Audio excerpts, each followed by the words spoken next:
Infotech rehabilitation. नमस्कार दोस्तों, हमारे YouTube चैनल इन्फोटेक रिहैबिलिटेशन में आपका स्वागत है। दोस्तों, आज फिर से हम आपको एक नए स्टार से मिलवाने वाले हैं। इसके लिए आपको हमारा वीडियो पूरा देखना होगा। आप हमारे वीडियो को लाइक कीजिए और ज़्यादा से ज़्यादा शेयर कीजिए ताकि ऐसे ही नई नई इन्फॉर्मेशंस आपको मिलती रहें। दोस्तों, हर किसी के जीवन में कोई ऐसा व्यक्ति होता है जो हमेशा उसकी मदद करता है, उसे सही गलत में फर्क समझाता है और हमेशा उसका मार्गदर्शक बनकर उसे सही रास्ता दिखाता है। तो ऐसा मेरा मानना है कि वही असल स्टार है। फिर चाहे वो माता पिता हो, भाई बहन हो, दोस्त हो या फिर शिक्षक, है ना। आपके जीवन में भी कोई ऐसा ही व्यक्ति रहा होगा जो आपका स्टार है। तो मैं भी आपको एक ऐसे स्टार से मिलवाने वाली हूँ जिन्हें आप बहुत अच्छी तरह से जानते हैं। अब आप सोच रहे होंगे कि ऐसा कौन सा स्टार है जिन्हें हम जानते हैं। जी हाँ, एडवोकेट श्रद्धा श्रीवास्तव। दोस्तों, ये RSVI की CEO हैं, DED SCVI की कोर्स कोऑर्डिनेटर है और इसके अलावा ये हाई कोर्ट में एडवोकेट भी हैं। और इनका सबसे अहम रोल है कि ये एक समाज सेविका है। और अगर बात करें इनकी शिक्षा की, तो इन्होंने विजुअल इम्पेयरमेंट, हियरिंग इम्पेयरमेंट और मेंटल रिटार्डेशन, इन तीनों ही विकलांगताओं के क्षेत्र में शिक्षा प्राप्त की है। इसके चलते इनके पास नौकरी के बहुत सारे अवसर आए, लेकिन इन्होंने समाज सेवा को ही अपना ध्येय माना और आज भी RSVI में रहकर ये समाज सेवा कर रही हैं। तो आइए मिलवाते हैं आपको एडवोकेट श्रद्धा श्रीवास्तव से और इनसे बात कर रही हैं आकांक्षा। श्रद्धा जी, हमारे segment star of the week में आपका बहुत बहुत स्वागत है। शुक्रिया आकांक्षा। श्रद्धा जी, इससे पहले हम आपसे कुछ पूछें, हम चाहते हैं कि आप ही हमें अपने बारे में कुछ बताएं। अगर मेरे बारे में कुछ शब्दों में मैं बताऊं तो मेरा PG है, ट्रिपल PG है, मास कॉम में, सोशल वर्क में और पॉलिटिकल में। इसके अलावा LLB किया हुआ है, स्पेशल BEd है विजुअल इम्पेयरमेंट और साथ में PGPD है हियरिंग इम्पेयरमेंट और मेंटल रिटार्डेशन में। और ये कहना चाहिए कि जब RSVI में आए थे उस वक्त तो सिविल सर्विस में जाने का मन था, तो इतना कुछ पढ़ने का इरादा नहीं था। लेकिन यहाँ आने के बाद जैसे जैसे जरूरत आती गई वैसे वैसे डिग्रियां भी आती गईं। तो श्रद्धा जी, आप RSVI कैसे आई? RSVI में आना ऐसे हुआ कि नेशनल कॉलेज से, जो जहाँ पे हमारे general secretary doctor Rakesh Jain हैं इंग्लिश डिपार्टमेंट में, उनके स्टूडेंट थे हम ग्रेजुएशन में। और सेकेंड ईयर करने के बाद कुछ परिस्थितियां ऐसी थी कि जॉब ढूंढ रहे थे जी। मेरे पापा क्योंकि प्रेस में थे तो हम भी प्रेस में ही ढूंढ रहे थे। उसी दौरान जैन सर को पता चला और उन्होंने कहा कि RSVI में ट्राई कर लो। तब ये नहीं पता था कि RSVI क्या करता है या ये फील्ड क्या होती है। बस ये था कि ठीक है, जब तक ग्रेजुएशन नहीं पूरा होता तब तक यहाँ कर सकते हैं और उसके बाद फिर सिविल का एग्जाम देंगे। तो इस तरह से 2006 में मई में RSVI ज्वाइन कर लिया।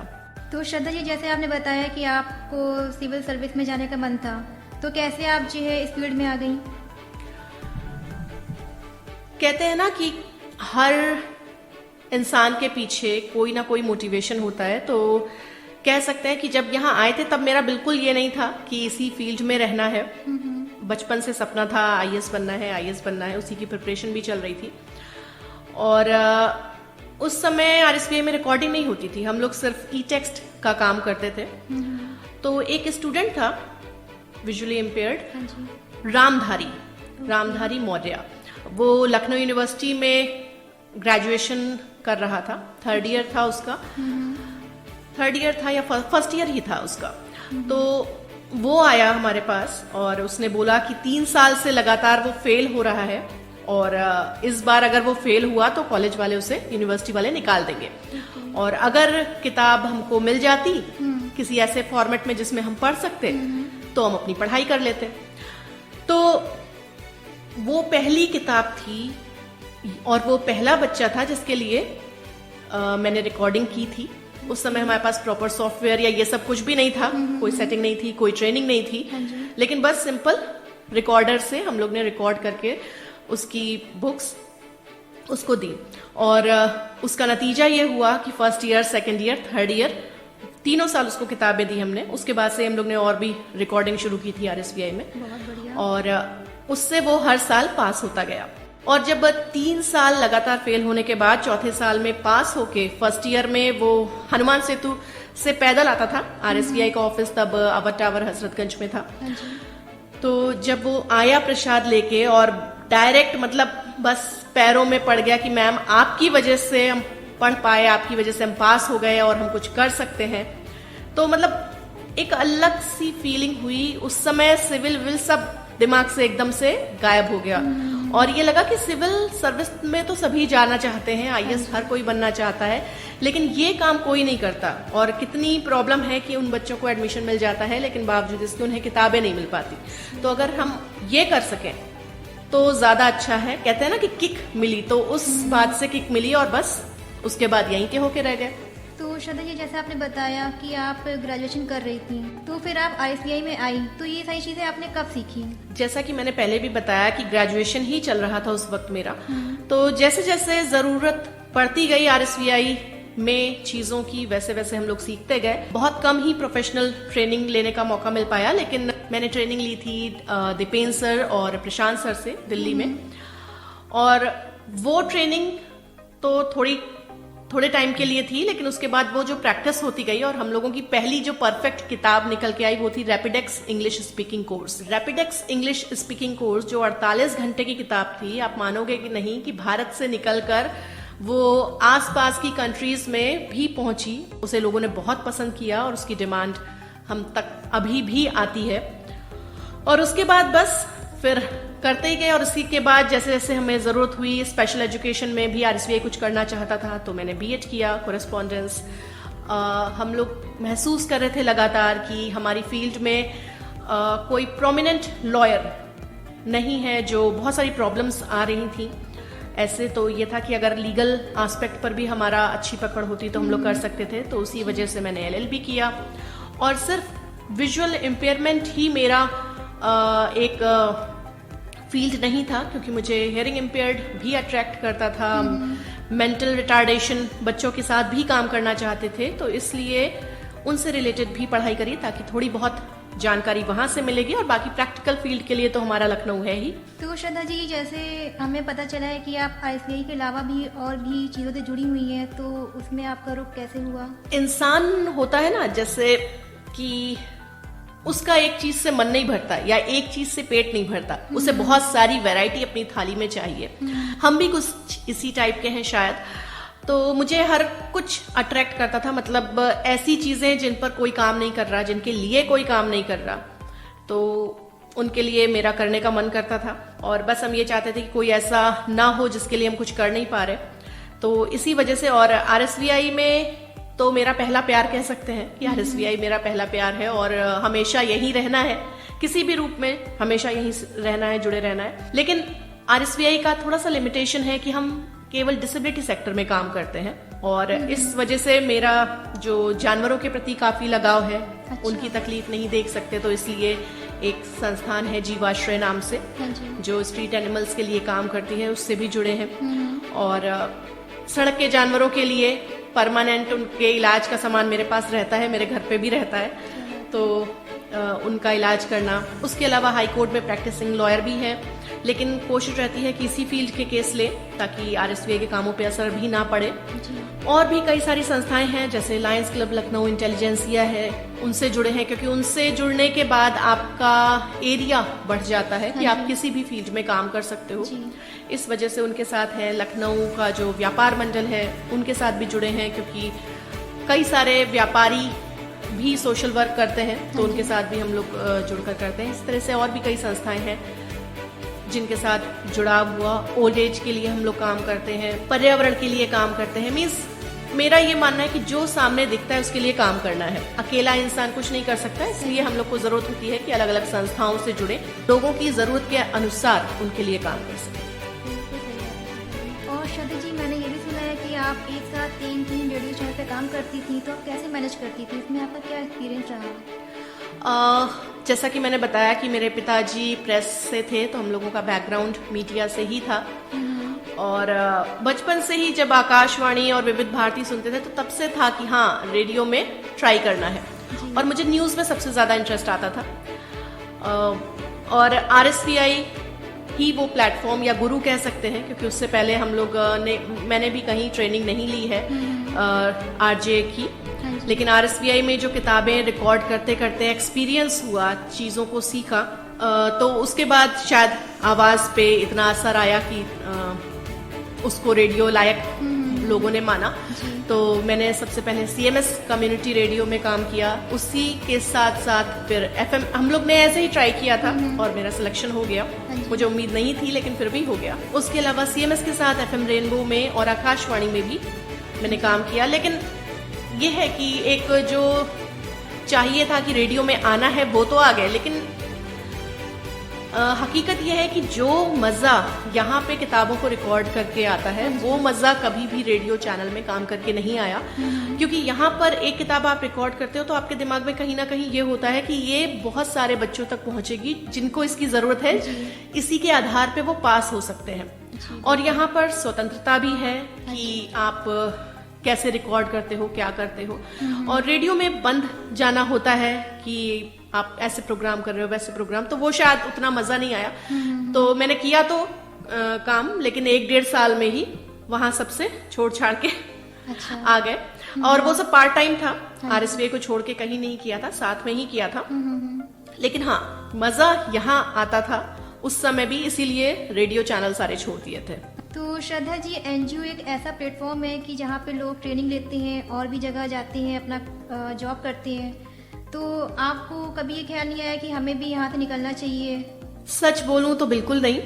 हाँ, बीच में क्योंकि बचपन से मेरे दिमाग में एक वो IAS वाला भूत सवार था कि IAS बनना है, IAS बनना है। और यहाँ पे आने के बाद जब ये हुआ कि नहीं, हम यहाँ से नहीं जाना चाहते।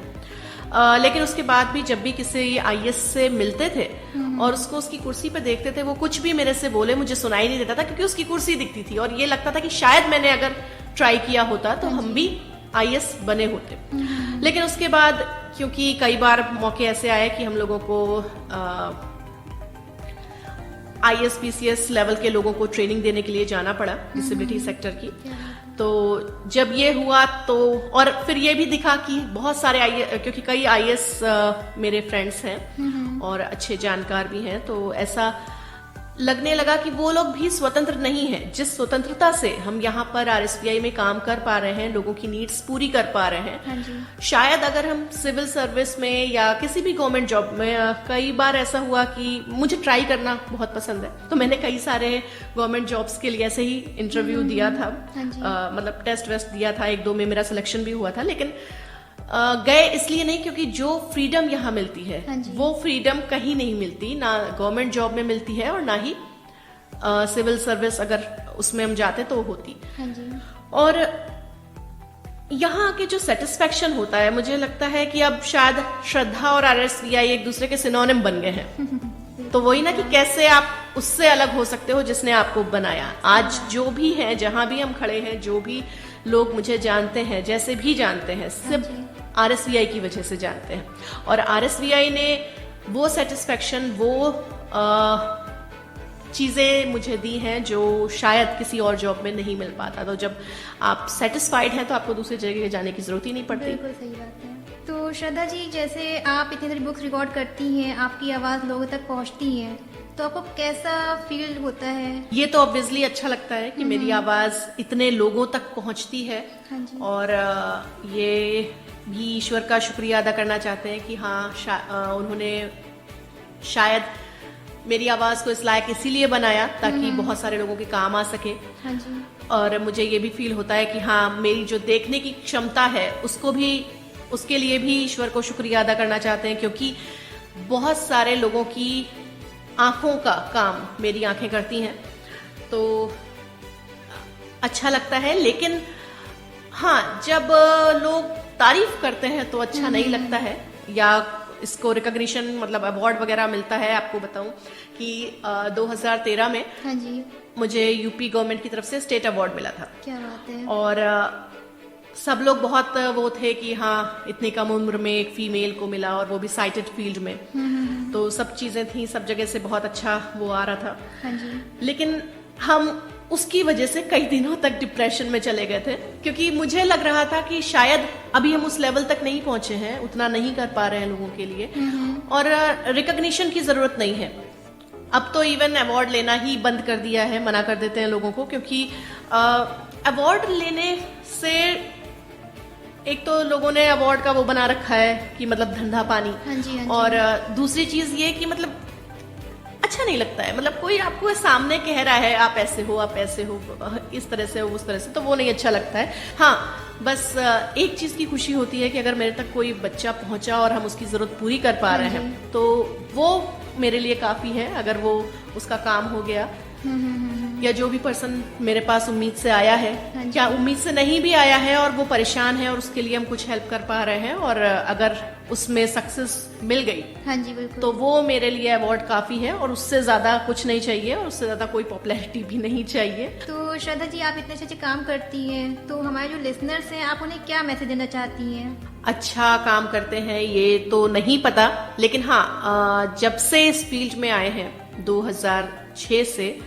हर तरह के लोगों को देखा है, हर तरह के परेशान लोगों को देखा है, हर तरह की डिसेबिलिटी से ग्रसित लोगों को देखा है, जो देख नहीं पा रहे हैं, सुन नहीं पा रहे हैं, चल नहीं पा रहे हैं, या फिर बुजुर्ग हैं, उनके बच्चों ने उन्हें, मतलब एक लेडी जिनके बारे में सबसे ज्यादा बुरा लगता है कि उनके बच्चों ने, बहुत बुजुर्ग थी वो, 80 साल की थी करीब, उनके बच्चों ने उन्हें मतलब मार पीट के मरा हुआ समझ के एक बोरे में डाल के जंगल में फेंक दिया था। तो बाई चांस हम लोगों को पता चला, हम लोग लेके आए। इस तरह के बुजुर्गों को देखा, ऐसे ऐसे जानवरों को देखा जो बोल नहीं सकते और बहुत तकलीफ में है, और उसके बाद भी कोई ना कोई, ऐसा नहीं है कि खाली हम ही मदद करते हैं, बहुत सारे लोग हैं, क्योंकि हमें एक जरिया बनाया है ईश्वर ने कि हम उनके लिए कुछ कर पाए, कर सकें। तो इतनी तकलीफ को देखा है, तो मेरा लोगों से सिर्फ यही कहना है और यही मानना है कि आप बिल्कुल भी, कुछ भी हो आपको, कहीं भी, चाहे फिजिकली, चाहे मेंटली, चाहे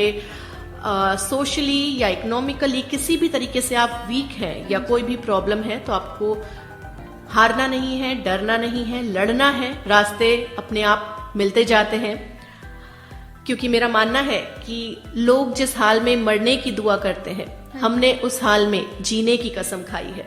तो इसलिए आप लोगों को भी अपने आसपास लोगों को देखना चाहिए, इतनी प्रॉब्लम्स में है, तो आपकी प्रॉब्लम तो फिर भी कहीं ना कहीं कम होगी और हो जाएगी, और अगर आप भरोसा रखेंगे और कोशिश करते रहेंगे, तो उस सिचुएशन से निकलेंगे, रास्ते अपने आप मिल जाएंगे। आपका बहुत बहुत शुक्रिया कि आप हमारे प्रोग्राम में शामिल हुई और आपने इतना समय हमें दिया। आपका भी धन्यवाद आकांक्षा जी, जो इतने सालों की जर्नी को आपने एक बार फिर से मुझे रिमाइंड कर दिया कि कब से मैंने शुरू की थी और आज कहां पर आ गए। उसके लिए आपका बहुत बहुत धन्यवाद।